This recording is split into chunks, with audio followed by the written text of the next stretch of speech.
Oke, assalamualaikum warahmatullahi wabarakatuh.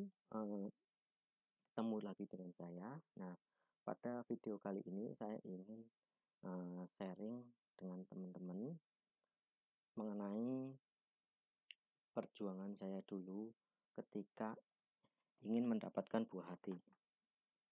Nah, di sini teman-teman harus tahu beberapa faktor yang mungkin menyebabkan terganggunya proses pembuahan.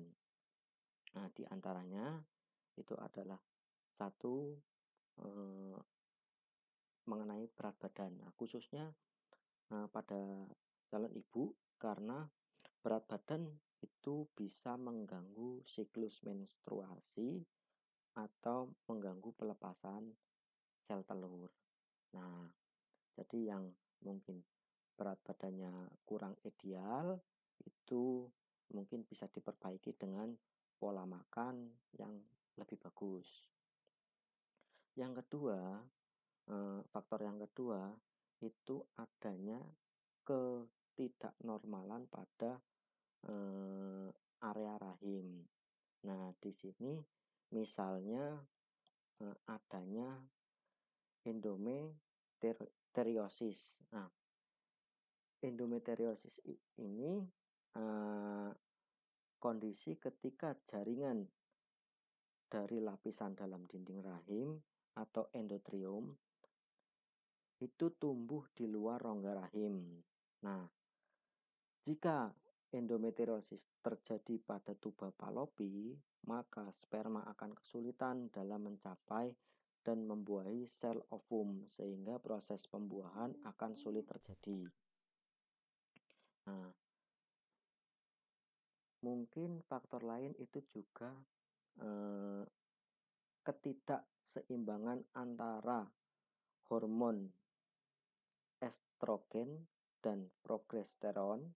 Nah, ini akan menyebabkan siklus dari menstruasi ini akan terganggu.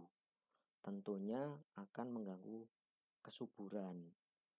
Nah, dulu istri saya itu pernah membeli alat. Ini bukan promosi ya, tapi mungkin teman-teman bisa beli juga karena murah. Alatnya seperti ini. Ini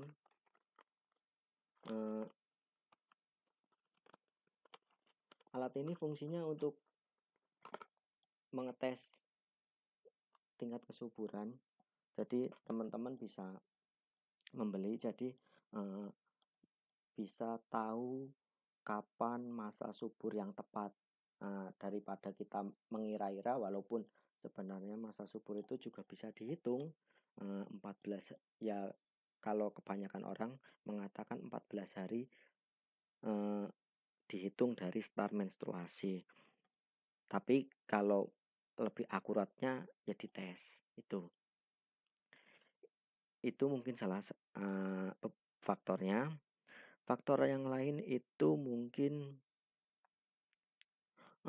adanya suatu penyakit. Penyakit yang saya maksud ini ya penyakit kelamin ya. Maaf kalau ini misalkan AIDS atau mungkin chlamydia atau ya yang sejenis-jenis seperti itulah, HIV. Nah, itu mungkin itu menjadi salah satu faktor. Nah, tentunya itu kita harus cek darah kalau yang itu. Kalau mengenai endometriosis atau ketidaknormalan hormon itu saya sarankan untuk konsultasi ke dokter karena tentunya itu membutuhkan perawatan khusus yang lebih. Kalau sekedar terapi kayaknya tidak. Saya meragukan. Mohon maaf kalau untuk yang terapis, tapi kalau untuk yang faktor itu mungkin harus lebih. Saya pribadi lebih mempercayai di medis.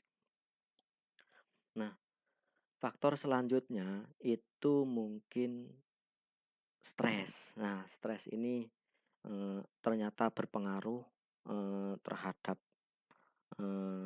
kesuburan atau kelelahan itu juga berpengaruh.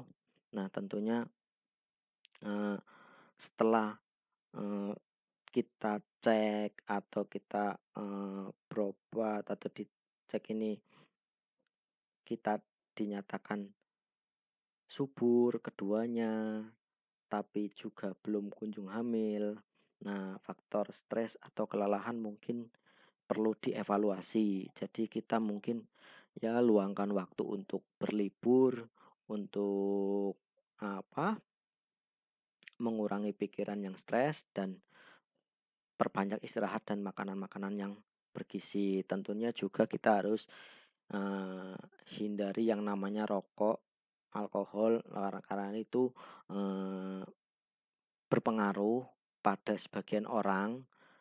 Jadi kalau yang merasa wah saya kok lama ya harus mungkin kegiatan yang negatif seperti itu dikurangi atau mungkin dihilangkan. Nah, faktor lain yang mungkin menyebabkan sulitnya pembuahan itu juga mungkin faktor usia.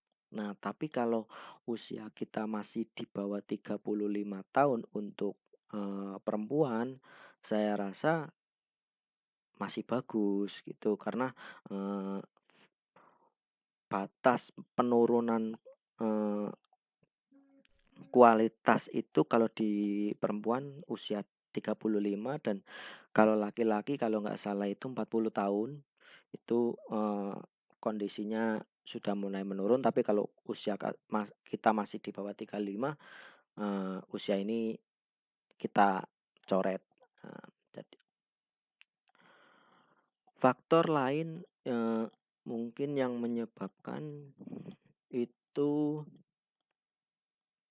intensitas dari berhubungan karena eh, ketika eh, si calon ayah atau calon ibu ini lagi tidak subur ya tentunya eh, mungkin akan menjadi kendala atau susah. Jadi kita tunggu masa subur.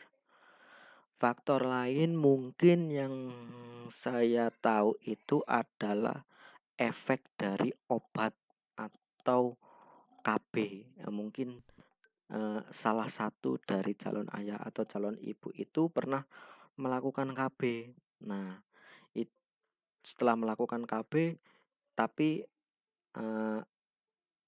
untuk pembuahan ini agak terkendala. Nah, kalau ini mungkin juga harus ke dokter karena harus diperiksa lebih dalam KB yang kita lakukan ini pengaruhnya bagaimana. Nah, dulu istri saya juga ada ini penyumbatan di rongga rahim sehingga saya ingat dulu istri saya itu pernah dikiret tapi kondisi belum hamil ya. Jadi kita periksa 2 hari setelah menstruasi, itu justru malah setelah menstruasi itu diperiksa kemudian di situ ada sedikit penyumbatan kemudian dilakukan kiret habis itu istri sudah bagus dan sangat baik normal kemudian pindah ke saya. Nah, ketika di saya ya ternyata ditemukan Therasospermania dan varikokel. Nah, untuk dua ini varikokel dan Therasospermania mungkin sudah saya jelaskan di video saya yang sebelumnya. Nah, mungkin itu yang bisa saya sharingkan kepada teman-teman. Nah, jika ada yang mau ditanyakan atau ya sekedar sharing-sharing silakan tuliskan di komen di bawah di pesan. Nah, Untuk teman-teman yang sudah mendukung video ini, saya ucapkan terima kasih.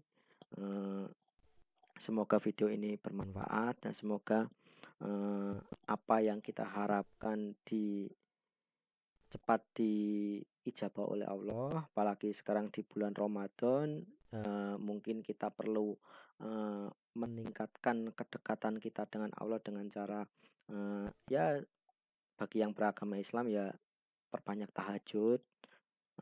Tentunya kita perbanyak amal ibadah lah ya seperti infak, zakat, sedekah itu mungkin diperbanyak karena apapun yang kita lakukan ketika Allah itu belum meridhoi ya sia-sia. Tetapi kalau Allah itu sudah merestui atau meridhoi, ya apapun yang terjadi pada diri kita sekarang kun fayakun, harapan kita pasti akan terkabul. Dan semoga siapapun yang mendengarkan atau melihat video ini harapannya cepat terkabul untuk mendapatkan buah hati. Mungkin itu video apa sharing dari saya. Wabillahi taufiq walhidayah. Wassalamualaikum warahmatullahi wabarakatuh. Terima kasih.